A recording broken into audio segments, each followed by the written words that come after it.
हर अखबार जो भी निकलता है तो उसका एक एडिटर होता है और एक पब्लिशर होता है। तो जसारत अखबार के पब्लिशर थे सैयद ज़ाकिर अली साहब मरहूम। तो वो सहाफ़ी भी थे और एक बुज़ुर्ग शख्सियत थे, दोस्तों के दोस्त थे और कुछ अजीब पुरअसरार ख़ुसूसियात के मालिक भी थे। तो मेरी उनसे बड़ी अच्छी दोस्ती थी, बल्कि वो कुरान मजीद के हवाले से मुख्तलिफ़ काम करते रहते थे, तर्जुमे करवाते थे, तर्जुमे छपवाते थे। तो उनके साथ एक दफ़ा मैं तुर्की भी गया था, वहाँ से हम कुरान मजीद का रूसी तर्जुमा प्रिंट करवा रहे थे। तो ज़ाकिर साहब जो कि करीब थे, तो बड़ी अजीब अजीब कहानियाँ जो उनकी ज़िंदगी में हुई वो भी सुनाते थे। उनकी एक बड़ी ज़बरदस्त ख़ासियत ये थी कि वो कहीं भी जहाँ पानी के लिए बोर करवाना चाहता हो कोई, तो वो उनको ले जाते थे और वो जाके वहाँ घूम फिर के बताते थे कि भाई इस जगह बोर करें तो यहाँ से मीठा पानी निकलेगा। और कभी ऐसा नहीं हुआ कि उन्होंने कहा हो और वो पानी ना निकला हो, और ये भी कभी नहीं हुआ कि जो उन्होंने बोर करवाया वो बाद में खुश्क हो गया हो।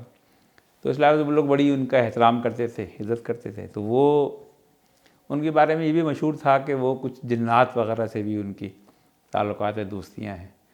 तो जब हम तुर्की के सफ़र में थे तो मैंने उनसे पूछा कि आप जो है वो इस तरह के कोई वाक़यात हों तो बताएं, तो वो हंसने लगे। उन्होंने कहा कि नहीं, इतने मशहूर ज़्यादा हैं लेकिन ऐसा कोई बात नहीं है। हाँ, अलबत्ता मेरे बिल्कुल बचपन का, जब मैं नन्हा मुन्ना सा कुछ ही दिन पहले पैदा हुआ था, उस वक्त का एक वाक़या है जो मेरी अम्मा बताती थी। हमने कहा हमें बताया वाक़या।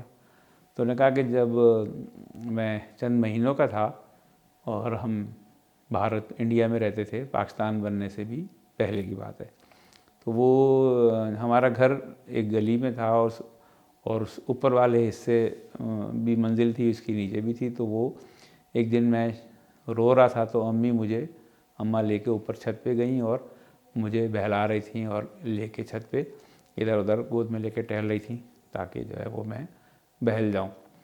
तो वो अम्मा बताती हैं कि मैं लेके घूम रही थी, तो अचानक मैंने देखा कि बाहर गली में एक औरत आई और वो औरत सीधी हमारे घर की तरफ आई और बिल्कुल मेरे सामने आके गली में खड़ी हो गई और हाथ बढ़ा के कहने लगी, लाओ ये बच्चा मुझे दे दो।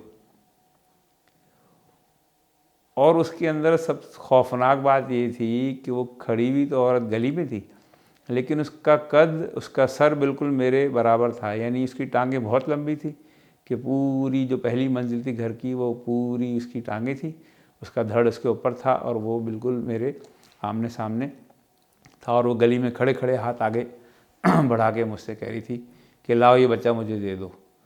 तो कहते हैं अम्मा ने कहा कि मैंने एक ज़ोरदार चीख मारी और तेज़ी से भागी नीचे की तरफ बच्चे को लेके।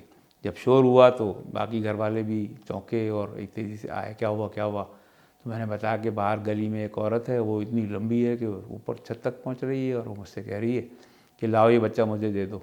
घर वालों ने तो भागे, मर्द दरवाज़ा खोल के देखा तो वहाँ तो कोई किसी औरत के कोई आसार, कदमों के निशान ही नहीं थे, कुछ भी नहीं था।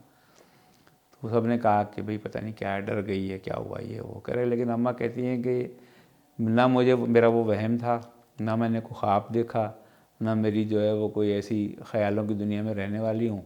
वो औरत बाकायदा आई थी, वो इतनी लंबी थी, वो दूसरी मंजिल तक पहुँच रही थी और हाथ बढ़ा के कह रही थी कि लाओ ये बच्चा मुझे दे दो। तो बेटा मैंने जो है उस दिन तुम्हें बचा लिया, वरना वो तुम्हें कोई ना कोई नुकसान पहुँचाती। ये किस्सा सुना के फिर ज़ाकिर साहब हंसने लगे, कहने लगे ये मेरी ज़िंदगी में पहला राब्ता था जिन्नों से। उसके बाद भी बहुत सारे वाक़यात पेश आए हैं जो मैं आपको बाद में सुनाऊँगा।